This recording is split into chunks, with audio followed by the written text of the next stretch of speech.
Om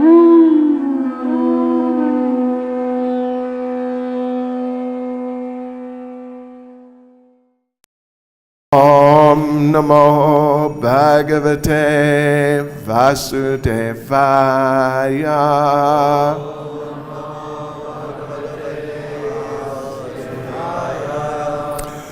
Srimad Bhagavatam, Canto 7, Chapter 9. Prahlad pacifies the Lord with prayers. Text 9. Manye Danabhijana Rupa Tapa Shrutaujas Teja Prabhava Bala Paurusha Buddhi Yoga Naradanaya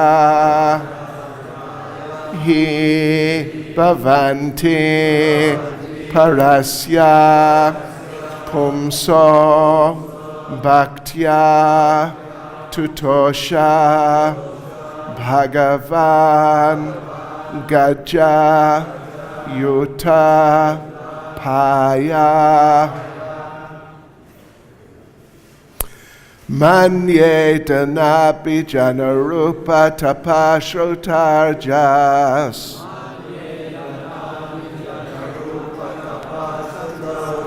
Teja Prabhava Balapurusha Buddhi Yoga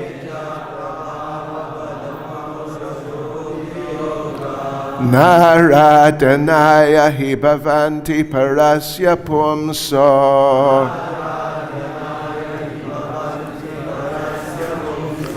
Bhaktya Tutosha Bhagavan Gajayuta Paya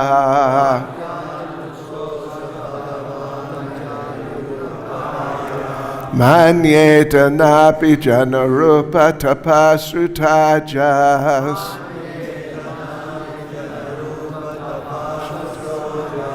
Teja Prabhava Balapurusha Buddhi Yoga Naradanaya Hi Bhavanti Parasya Pumso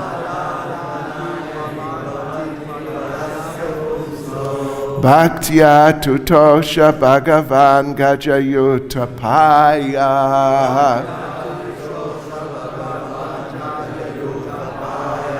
Manye Danapi Janarupa Tapasrutaujas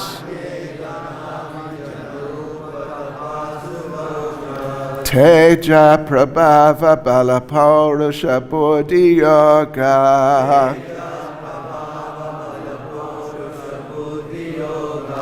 Naradanaya Hi Bhavanti Parasya Pumso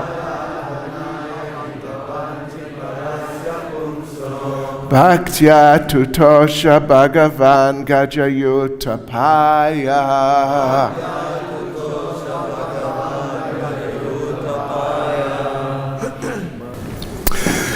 Manye, I consider Dana, riches, Abhijana, aristocratic family, Rupa, personal beauty, Tapa, austerity, Shruta, knowledge from studying the Vedas, Oja, sensory prowess, Teja, bodily effulgence, Prabhava, influence, Bala, bodily strength, Purusha, diligence, Buddhi, intelligence, Yoga, mystic power, Na, not, Aradanaya, for satisfying, He indeed bhavanti are parasya of the transcendent, Pumsa, Supreme Personality of Godhead, Bhakti-yoga, simply by devotional service, Tutosha, was satisfied, Bhagavan, the Supreme Personality of Godhead, Gajayutapaya, unto the King of Elephants, Gajendra. Translation. Prahlad Maharaj continued, one may possess wealth, an aristocratic family, beauty, austerity, education, sensory expertise, luster, influence, physical strength, diligence, intelligence, and mystic yogic power. But I think that even by all these qualifications, one cannot satisfy the Supreme Personality of Godhead. However, one can satisfy the Lord simply by devotional service. Gajendra did this, and thus the Lord was satisfied with him. Purport by Srila Prabhupada. No kind of material qualification is the means for satisfying the Supreme Personality of Godhead. As stated in Bhagavad-Gita, only by devotional service can the Lord be known. Bhaktya mam abhijanati. Unless the Lord is pleased by the service of a devotee, the Lord does not reveal himself. Naham prakasha sarvasya yoga maya samavrita. This is the verdict of all Shastras. Neither by speculation nor by material qualifications can one understand or approach the Supreme Personality of Godhead. I'll read the verse again. Manye danabhijana rupa tapashruto jas teja prabhava balapurusha buddhi yoga naradanaya hi bhavanti parasya pumso bhaktya tutosha bhagavan gajayutapaya. Prahlad Maharaj continued, one may possess wealth, an aristocratic family, beauty, austerity, education, sensory expertise, luster, influence, physical strength, diligence, intelligence, and mystic yogic power. But I think that even by all these qualifications, one cannot satisfy the Supreme Personality of Godhead. However, one can satisfy the Lord simply by devotional service. Gajendra did this, and thus the Lord was satisfied with him.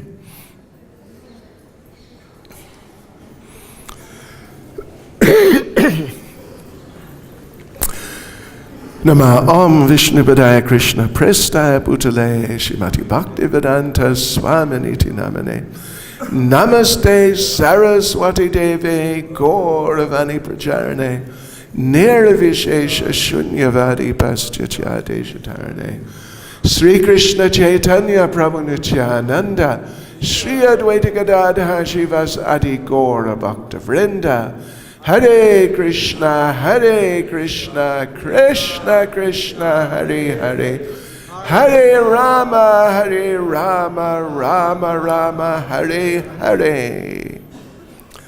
Vanchakalpatarubhyascha kripa sindhubhya evacha patitanam bhavanebhyo vaishnavebhyo namo namaha. Vaishnavebhyo namo namaha. So this is Prahlad Maharaj speaking. And he is basically, he's just started speaking to Lord Nrsingadev, offering prayers and appreciations like that. just immediately following Lord Nrsingadev patting him on the head. And of course Prahlad was already just very exceptional, extraordinary devotee.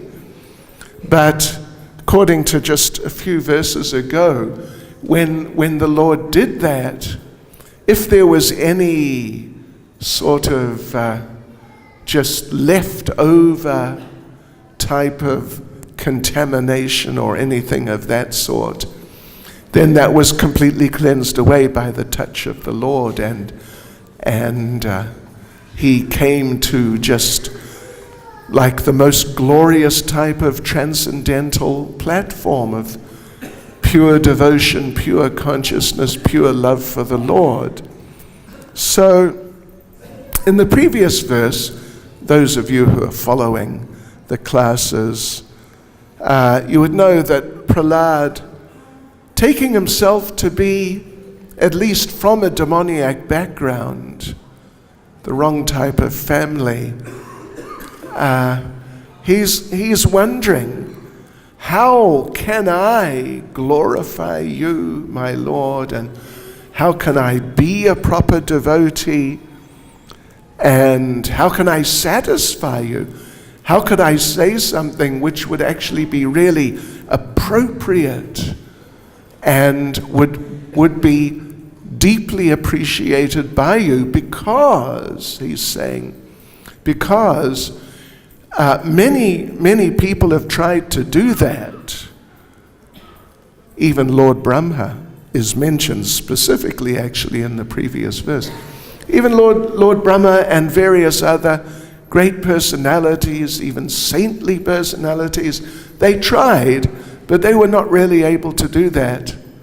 So how can I? Because I'm just from, the background, the wrong background. My father was a Hiranyakashipu, and you could basically not get any worse than that. It would be a struggle to have a worse sort of family background than that. So now he's going on, though.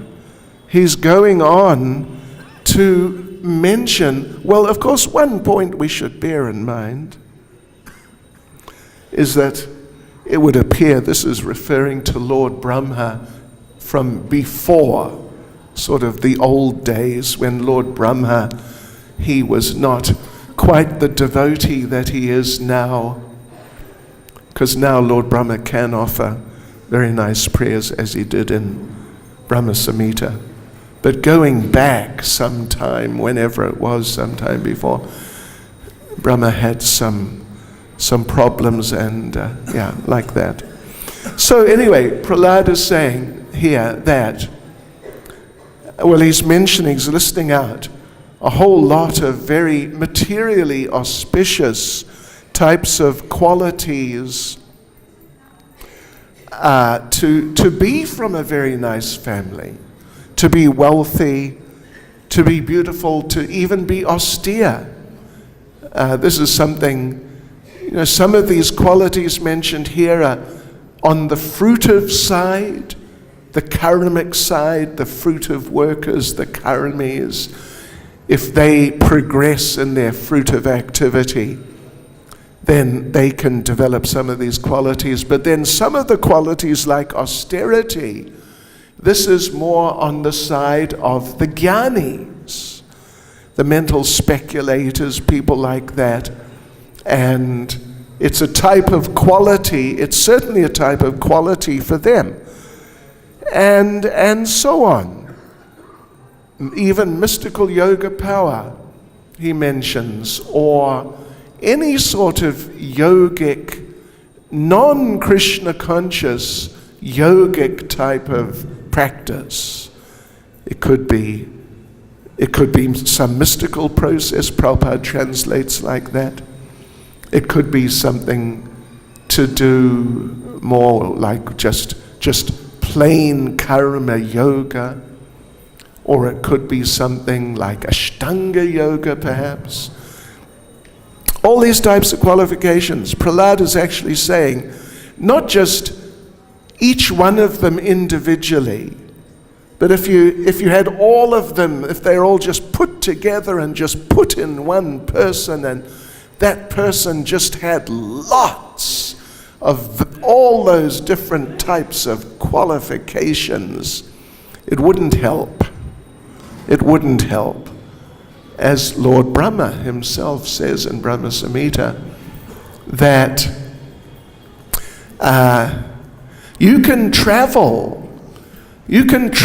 at the speed of the mind for a long time, and speed of the mind is extremely fast. Prabhupada talks about it here and there, that we're sitting here, for example, we're sitting here in Vrindavan. Now I am thinking of New York. Not such a nice place to think of, but Radha Govinda in New York. And that means, in these terms of the speed of the mind, it means I'm there. And suddenly London, Radha London Ishwara, I'm there. And somewhere, Radha Radhanath, Durban, South Africa, I'm there. I just zipped around the whole world in seconds, or even fractions of a second perhaps. But Lord Brahma says, even if you travel at that speed, being fast is not one of the qualities mentioned here, although physical strength is, and I guess it's speed, it must be related to physical strength. But Lord Brahma says, even if you travel at that speed for millions of years, you will not get even any closer to the lotus feet of the Lord. Not that you'll get some distance, but it's not very far and you've still got a long way to go. But you will not get any closer. It's sort of like the wrong currency, or it's just the wrong category. It does not address the subject at hand. Shishi Krishna Balaram, Shishi Radha Sham Sundar, Shishi Gornitai Ke. Yeah. As Srila Bhaktivinoda Thakur sings in Dalalera Gita, if you know that song, Boro Shukher Kabogai, Surabi Kunj Ete, Namirhat Kuleche. So in one of the lines, I think it's the 8th verse, he's talking about Lord Nityananda and trying to approach Lord Nityananda in order to get the holy names from the marketplace of the holy names, and how wonderful this is. So in one of the verses, he says, Lord Nityananda, Jati dan vidya bala na kare apeksha. Which I don't know if we've got any Bengalis here, but it basically means Jati, your birth, Dan, your wealth, same things mentioned in this verse. Vidya, your knowledge or material knowledge, your bala, your physical strength, material strength. Lord Nityananda, when he considers you, when he looks at you, and he thinks, are you a candidate here for the holy names? What should I do with you? Then nakare apeksha, he doesn't even see these things. He doesn't care. Even he doesn't actually see them. It's not part of what's included in the calculation in the Namahata, the marketplace of the holy names, for whether you should get the holy names at all, or if you should get the holy names to some degree, on some level. It's just not a consideration. Whereas devotional service, and the mood of being a devotee, that mood of surrender and willingness to serve the Lord, and desire to please the Lord, even in a situation which is not like the optimum devotional situation. The devotion may not be that great. It even might be just a little bit. But still, compared to having even all these qualities, even to very great degrees, the Lord will be pleased even by your little bit of devotion. As Srila Jiva Goswami mentions in Bhakti Sandarbha, that even though the Lord is so great, he is like an unlimited ocean. And even though he has so many devotees, great devotees, who are just in a completely different dimension of devotional service compared to our humble selves, but still, despite that, Srila Jiva Goswami says, even though the Lord is so great, he's like an unlimited ocean, he never forgets even the smallest drop of service. Smallest drop. Little bit. And it may not be with much qualification like that. So it's interesting, the example which Prahlad gives here of someone who did do some devotional service and did please the Lord, as distinct from people with all these other qualifications. The example he gives here is Gajendra. Gajendra, of course, figures in Srimad Bhagavatam in the 8th canto, and the next canto is coming up shortly in the beginning of the 8th canto. So, to appear in the pages of Srimad Bhagavatam, you must have something going for you, I suppose, to be included in the pages of Srimad Bhagavatam, for your story to be told, how you came to some nice level of Krishna consciousness. So Gajendra's there. I'm not there. I don't think any of us are there. I'm sure Prabhupada's there. But anyway, Gajendra's there. And it's an interesting story. And it's just interesting in the context of Prahlad including it here. This is the example of the devotee. See? He pleased the Lord. Look at him, as opposed to these other people. Prahlad, of course, he could have said, well, what about the gopis of Vrindavan, or the queens of Dwaraka, or Nanda, or Yashoda? I'm sure he knew about these people, or, at least Narada Muni. At least Narada Muni, his spiritual master. But he didn't choose even Narada Muni. He chose Gajendra. Gajendra's story is kind of similar to the story of Bharat Maharaj. As you know, 5th canto, Bharat Maharaj, he had to take birth as a deer, as an animal, because of offense or just being deviated in his efforts in Krishna consciousness. So Gajendra is another animal. And as a deer, Bharat Maharaj, well, he got special mercy. He became Jad Bharat, and I think you're all familiar with those stories. So Gajendra, he's another animal.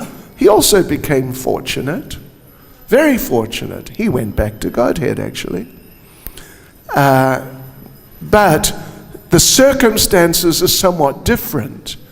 Bharat Maharaj, as a deer, from the outset, from his birth, he remembered, as a deer, he remembered. And so he associated with devotees. Apparently, he lived by an ashram and, like that. Gajendra was somewhat different. Gajendra was quite different, actually.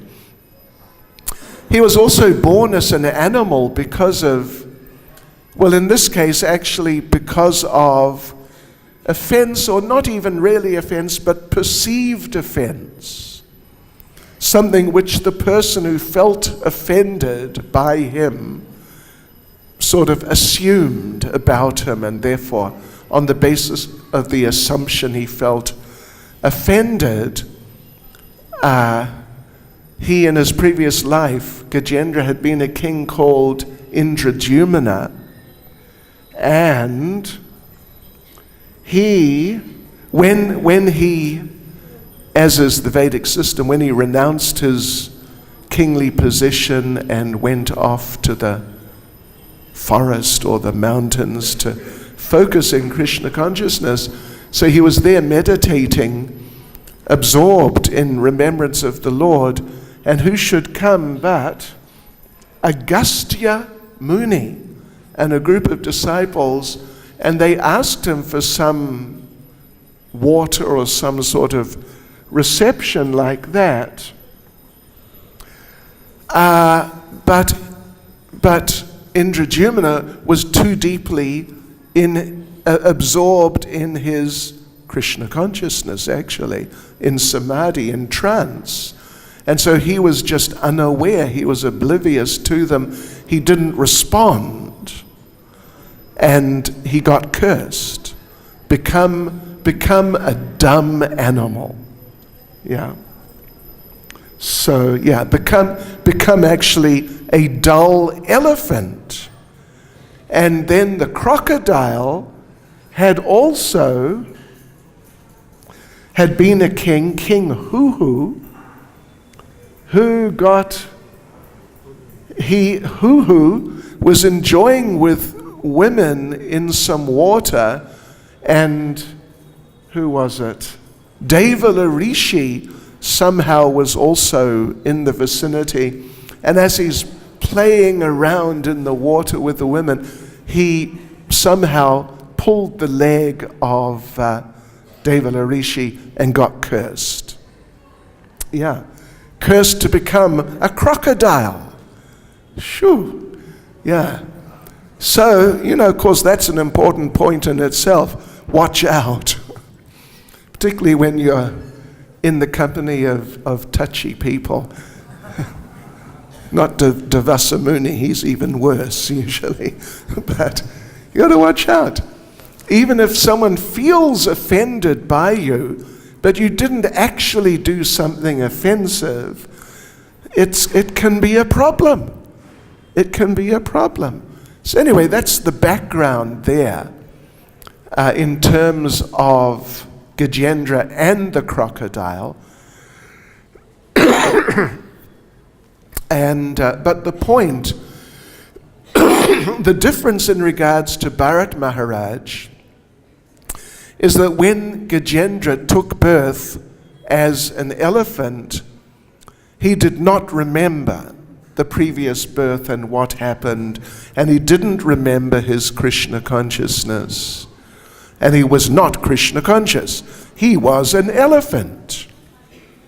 And he became king of the elephants, and he had a whole lot of elephant wives and other whole retinue of followers and assistants and so on.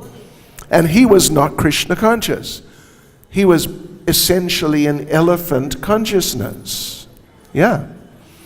But then, I think you all know the story, basically, of Gajendra. They were enjoying them. He was enjoying with his elephant wives, and his other assistants and friends were around. And the crocodile, who had been Huhu, the crocodile grabbed him while he was in the water, and they fought for 1,000 years. 1,000 years they fought. And his wives couldn't help him. There were various assistants, other elephants around. They couldn't, they came into the water and they were unable to really help him. So he was stuck, caught, and he was gradually losing. And it was just about to be the end of Gajendra. But, after 1,000 years. But after 1,000 years, when it became clear that it appears to actually be hopeless. Actually hopeless. This is the end. Then, Srila Vishwanath Chakravarti Thakur makes the comment, then he got a little realization. Little, not too much, but a little realization. He got the realization, this is my karma. Up till then it was just, let's fight it out for 1,000 years. But then he got this inspiration, this is my karma. And then he got the inspiration to remember prayers from his previous life as Indradyumna, when he was actually a practicing devotee and like an advanced devotee. So then Gajendra, after 1,000 years, then he appealed to the Lord with very nice prayers, because they were from him as a devotee in the previous lifetime. So very nice prayers. The Lord was pleased. The Lord killed the crocodile, who then went back to Godhead, having been Huhu. And Gajendra went back to Godhead sooner or later. So that's interesting, isn't it? When you consider someone who's significant enough to appear in the pages of Srimad Bhagavatam, but it took them 1,000 years to realize, hey, maybe I should surrender to the Supreme Personality of Godhead. Then, you've got someone who's in a different category from Narada Muni, or the inhabitants of Vrindavan, or so many devotees. You may know the story, well, I'm sure you do. Just near here is Davanala Kund, about a kilometer or two, probably at the most. And after Krishna subdued the Kaliya serpent, it took quite a time. That whole pastime was quite drawn out. Then he and the Brijbasis, they were going to return home, but they were too tired and just like emotionally drained from being there for hours, watching this whole thing going on between Kaliya and Lord Krishna. So they didn't go all the way home, and it was also late. They went to near where that kund is. Actually, there's another kund just nearby, Vishram Kund, and they took rest there for the night. But when they took rest there for the night, one of, Sanatana Goswami says, a friend of Kaliya, who did not appreciate what the Lord did to Kaliya, he took the form of a fire, and this fire encircled the Brijbasis there at Vishram Kund, Davanala Kund, up there, just to the right of the Parikrama path, just by the railway line. And, if you know a bit about fires, like wildfires, they go in the direction the wind pushes them. This fire was circular. You don't get circular fires because the wind cannot be in all directions at once. But this fire was circular, and it was closing in on the Brijbasis in the middle of the night. And they woke up and they saw, we are surrounded by this big fire.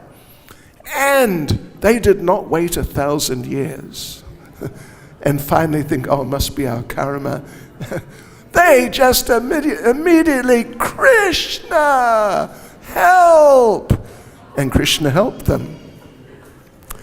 So you see, there's a difference.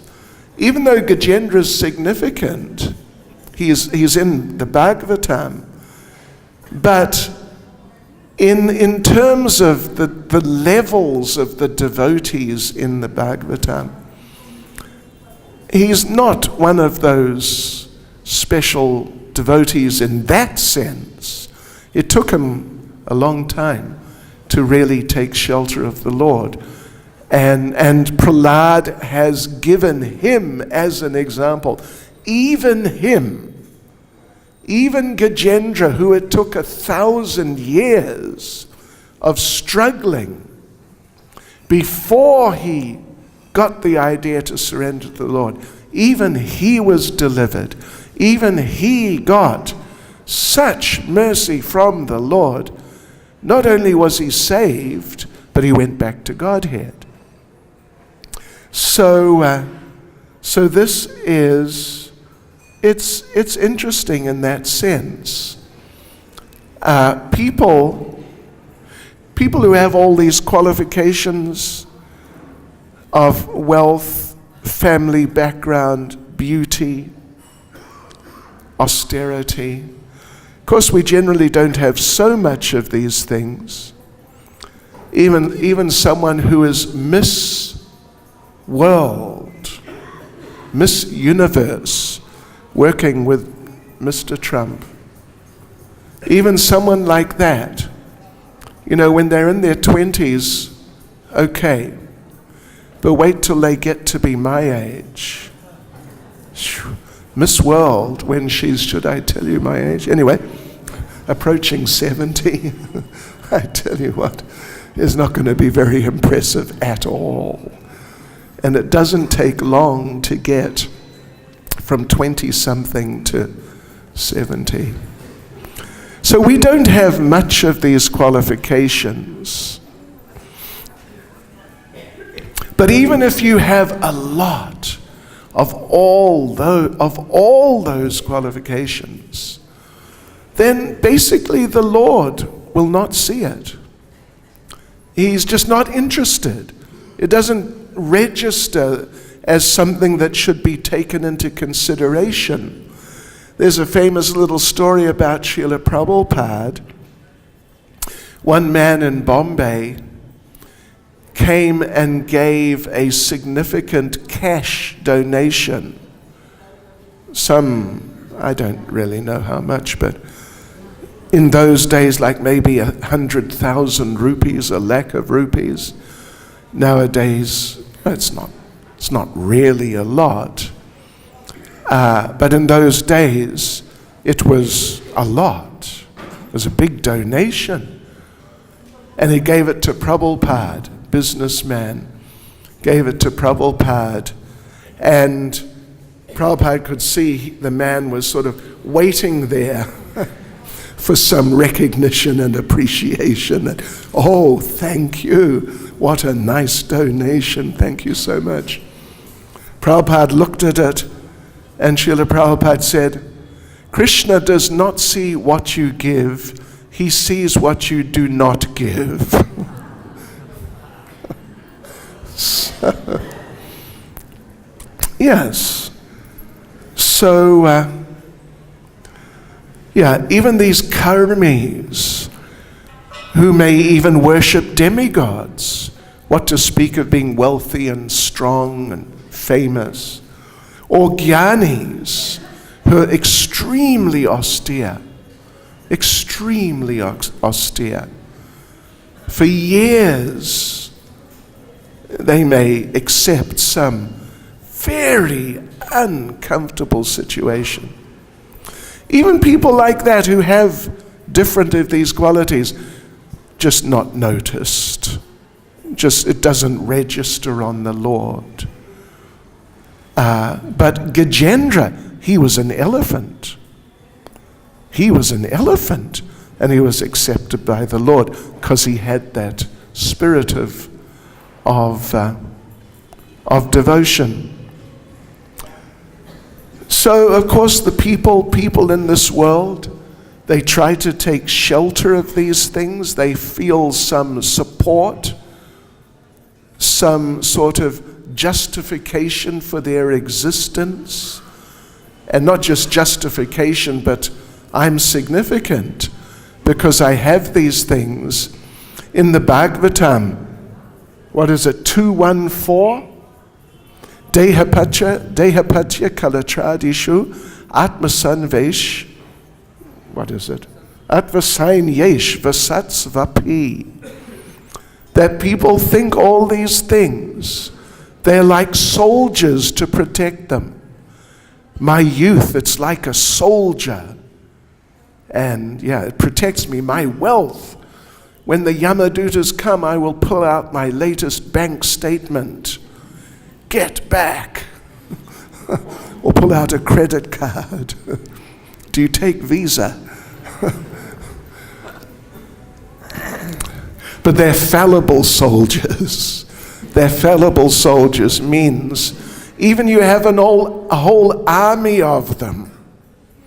Like in some of these hero movies, there's the hero, and there's 20 of the bad guys shooting at him. They can't hit him. He takes one shot, they're all dead. So they're fallible soldiers. And all these things, when old age comes, they say sometimes, old age is a killer. Yeah, old age is a killer. In the Bhagavatam, it's described that Jara, old age, is an elderly lady, and her brother is Mrityu. And when you reach old age, it means Jara is embracing you, like affectionately. Oh, welcome. How nice to meet you. And she holds you for some time, and after a while, as your old age progresses, she says, there's someone I'd like to introduce you to, my brother. Death. Here, meet him. And that's the end. So it's like a whole band of fallible soldiers. They can all go down in one go, one shot. Your strength, your education, your wealth, your fame, whatever it is, all these things, one shot, they're all down. As Srila Prabhupada said about Mahatma Gandhi, he was so famous in India, extremely famous. But Prabhupada said, when death came, death simply came and threw him away. Just threw him away. And he couldn't say, listen, I'm Mahatma Gandhi, just hold on. All right? Just threw him away. Like you throw away a piece of rubbish, as people love doing in India. Just throw it anywhere. Chuck it away. Doesn't matter where. So this is how Prahlad Maharaj is beginning to address the Lord. Giving this example of Gajendra. Forget the material qualifications.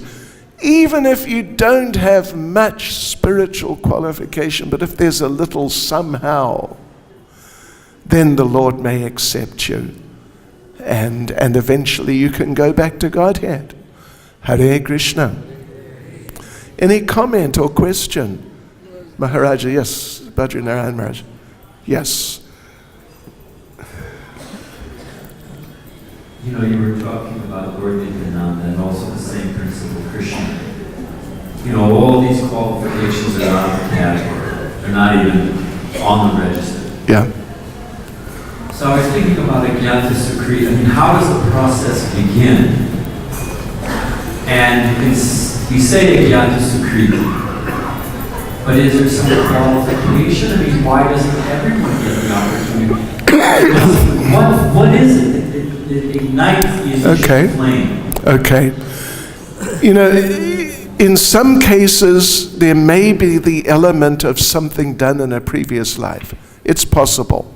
But if there was nothing done in a previous life, like some devotional service or contact with the devotees, then what can ignite the flame from a really non-ignited state is contact with the devotees, which basically means the mercy of the devotees, the preachers who go out here and there presenting Krishna consciousness. That's it. If someone did some devotional service before, then maybe, like in this case with Gajendra, it's there, and it may get a little stimulated. But if there's like a zero level, it's just the mercy of the devotees and particularly the preachers. And it's really up to the preachers. I remember in the old days, you may remember, at least in London, it was like, look when you're out doing books on Oxford Street or somewhere. Look for the young people, the hippies, because they may take a book. Anyone older than 30, they're too old. They're like old fogies, senior citizens, and they won't take books. So that was a choice the devotees made. Actually, we should be broader-minded, and it's nice to approach everyone because you never know who you're going to meet. But it comes down to the desire of the devotee who's a preacher, who's presenting Krishna consciousness. Kavi Chandra Maharaj. Just a comment, one morning after Srila Prabhupada was talking about fanning the spark, and he said Nityananda would fan even when there's no spark. Okay. Yeah, right. Jagai and Madai. He chased them. He sort of wouldn't let them go. Hare Krishna. I guess last one we should finish, or second to last. And then you, Prabhu. Ek minute.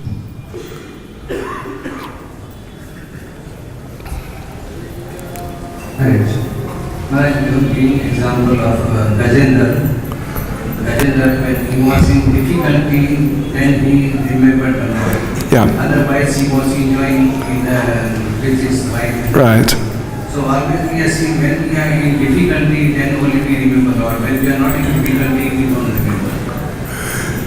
Well, Bhagavad-Gita 7th chapter, verse 16, the four kinds of pious people who may achieve devotional service, they may not too.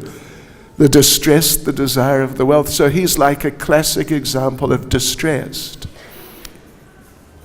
As a devotee, even as devotees, it may to some degree be like that sometimes. We chant our rounds every day, but when there's some difficulty, we may chant our rounds more seriously, or something like that, or pray to the Lord more seriously. Yeah, but as a devotee progresses, then your Krishna consciousness should go beyond just being something which is stimulated by distress. We should actually develop an attraction for Krishna and an appreciation for the process and want to render devotional service and not want to be caught up in material life. But it takes a little progress. It definitely takes a little progress. And then on a certain level you get Queen Kunti, who although she's, first class, topmost devotee, in her humility, after the battle of Kurukshetra, when all the family's problems were solved, and now, they had the world at their disposal. But she prayed, may all those difficulties come again and again, because then I'll remember you again and again. And then I'll see your lotus feet again, and then I won't have to see repeated birth and death. So, Krishna's a very creative thinker and, interactive person. If we start sort of drifting off in other directions, Krishna usually has this program to sort of bring us back in line, a bit of shock treatment or something like that. That's his mercy. But let's hope we can actually gain some attraction for the Lord, attraction for chanting, not just because we have to, but we like to. And that's progress. Okay, very last, Prabhu.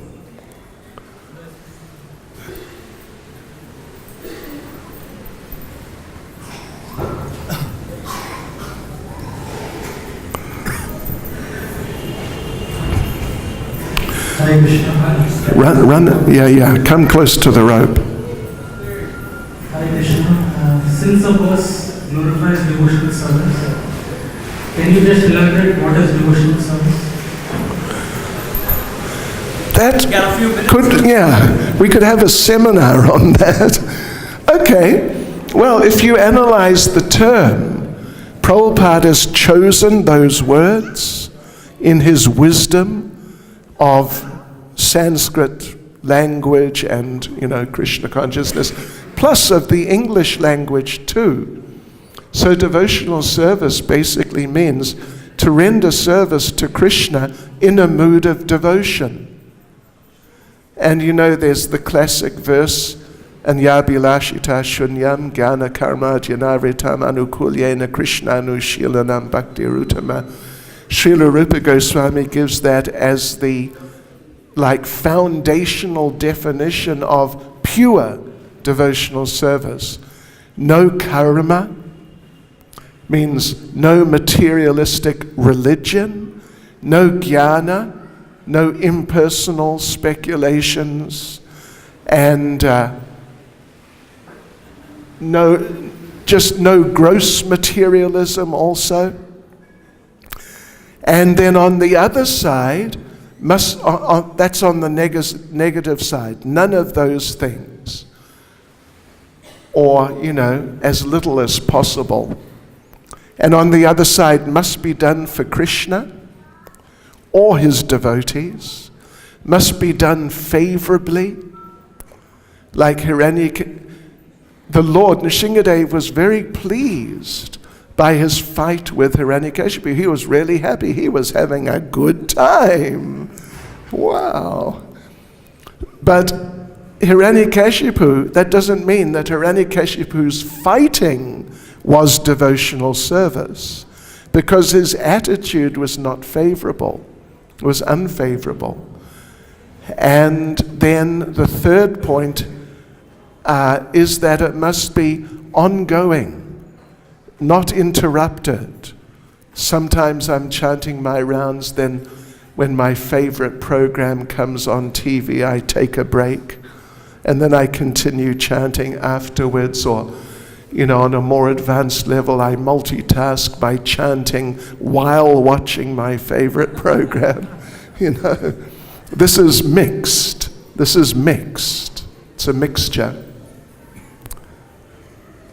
So, in simple terms. But I think we've run out of time as I understand things. Srila Prabhupada ki.